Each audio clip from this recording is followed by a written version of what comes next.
Dalam media sosialnya, Fedi Nuril mengungkapkan alasannya. Ia menyinggung mengenai kegiatan aksi Kamisan yang masih berlangsung hingga sekarang di depan Istana Negara dan masih belum jelas pengusutan pelaku penculikan aktivis 1998. Pembacaan putusan soal sengketa pemilihan presiden 2024 memenuhi lini masa media sosial Senin kemarin. Beragam komentar pun dilontarkan, ada yang pro, ada pula yang kontra, ada yang memberikan apresiasi. Jadi kebebasan kita dalam bersuara, kebebasan kita dalam menulis ketika kita sudah punya sendiri medianya, harus berhadapan dengan ancaman represi, harus berhadapan dengan ancaman pelaporan UU ITE. Bahwa pendidikan politik terhadap publik itu harus diberikan, karena bahkan hingga saat ini pun hanya sebagian kecil dari masyarakat yang menggunakan hak pilihnya, ataupun bahkan tidak menggunakan hak pilihnya, dengan pertimbangan yang tepat. Gitu.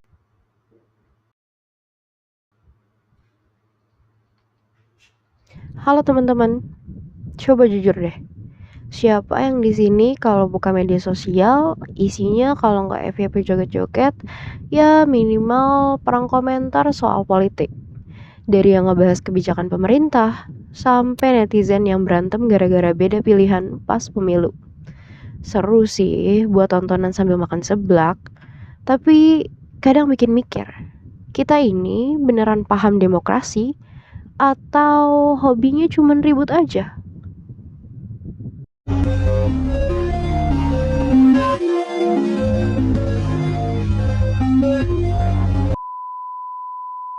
Nah, berhubung kita hidup di Indonesia yang mayoritasnya itu beragama Islam, sering banget muncul pertanyaan, emangnya Islam sama demokrasi itu nyambung ya? Kan demokrasi itu produk barat. Gini teman-teman, kalau kita beda esensinya, Islam itu punya konsep yang namanya syura, alias musyawarah. Prinsipnya ini mirip banget sama pilar demokrasi yang kita punya, yaitu Pancasila sila keempat. Kerakyatan yang dipimpin oleh hikmat kebijaksanaan dalam permusyawaratan perwakilan. Jadi, dalam Islam itu, suara rakyat benar-benar dihargai melalui musyawarah untuk mufakat. Jadi, bukan lewat adu otot atau adu buzzer di Twitter. Maksudnya di X. Ngomongin demokrasi, pasti nggak lepas dari yang namanya nyari pemimpin. Di era digital kayak sekarang ini, standar kita nyari pemimpin itu kadang agak geser ya. Yang penting pintar bikin konten reels, estetik, atau punya nilai gimmick yang lucu. Padahal kalau di sanksi akhirat, gimmick itu nggak bisa loh kita setor ke malaikat mungkar dan nangkir, guys. Astagfirullahaladzim, lihat itu.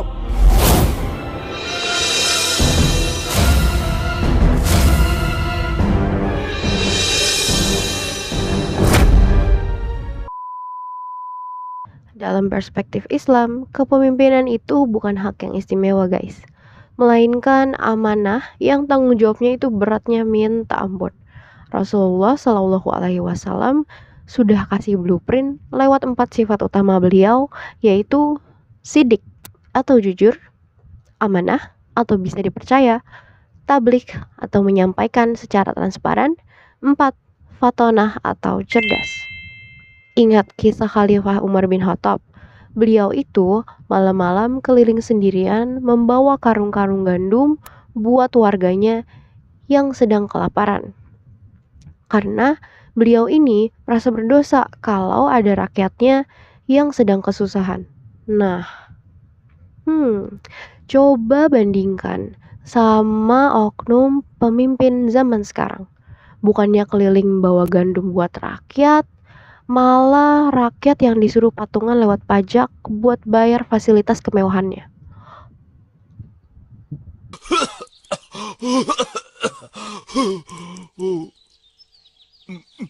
Tempat macam apa ini?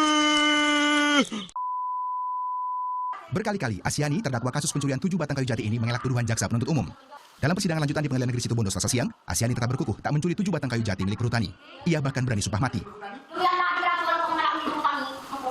Dalam aksi ini, massa membawa spanduk dan poster berisi tuntutan agar KPK segera menindaklanjuti laporan dugaan korupsi dana bantuan sosial di Provinsi Kalimantan Tengah. Koordinator massa aksi menyebut laporan dugaan korupsi telah disampaikan kepada KPK sejak November 2024. Kemudian, bahasan yang gak kalah menarik untuk kita bahas pada video kali ini, yaitu penegakan hukum, terutama penegakan hukum di Indonesia. Kita sering banget dengar istilah hukum itu tajam ke bawah, tapi tumpul ke atas. Kalau rakyat kecil yang nyuri sendal atau kayu bakar, prosesnya itu secepat kilat nih. Hukumannya juga maksimal. Tapi kalau ada yang nilep uang bansos miliaran, sidangnya malah lama. Terus juga dapat diskon. Karena katanya lagi sopan di persidangan. Nah, sejak kapan coba sopan bisa jadi cashback hukuman korupsi? Aduh.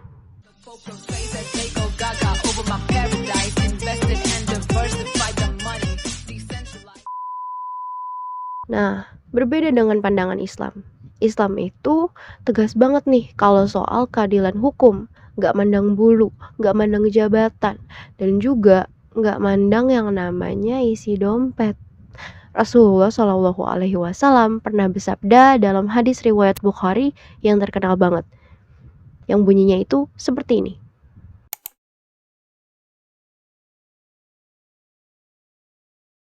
Nah, intinya seandainya Fatimah binti Muhammad atau putri kandung beliau sendiri itu mencuri, maka beliau sendiri akan memotong tangannya. Bayangkan, seorang nabi ke anak kandungnya sendiri yang paling dia sayangi tetap bisa menegakkan aturan tanpa kompromi. Nah, ini yang namanya equality before the law.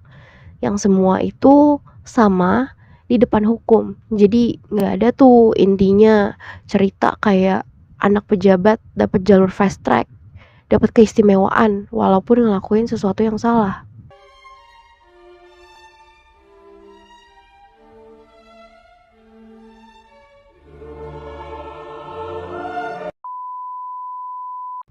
Nah, dari sedikit bahasan dan bercandaan saya di atas, tapi video ini dibuat bukan untuk kita sekedar menunjuk hidung si A atau si B yang salah nih, melainkan untuk cerminan buat kita semua, bahwa demokrasi dalam Islam itu mengajarkan kita untuk peduli sesama urusan publik atau umat. Dan kepemimpinan itu mengajarkan kita kalau jadi atasan bukan untuk dilayani, tapi untuk melayani. Serta penegakan hukum mengingatkan kita bahwa keadilan adalah syarat mutlak kalau mau negara ini berkah dan maju. Jadi, yuk kita mulai belajar dari hal kecil nih. Belajar jadi pemimpin yang amanah untuk diri sendiri dulu, kemudian untuk keluarga, lalu belajar jujur dan taat hukum dari hal sepele kayak nggak melanggar lampu merah dulu deh, atau nggak nyontek pas ujian. Karena pemimpin yang adil itu lahir dari masyarakat yang menghargai keadilan. Nah, jadi gimana nih menurut kalian? Apakah penegakan hukum dan demokrasi kita, terutama di Indonesia, udah mencerminkan nilai-nilai ideal tadi? Tulis di kolom komentar di bawah ya. Kita diskusikan secara bijak dan kritis. Saya Lira Ananda, pamit undur diri. Wassalamualaikum warahmatullahi wabarakatuh.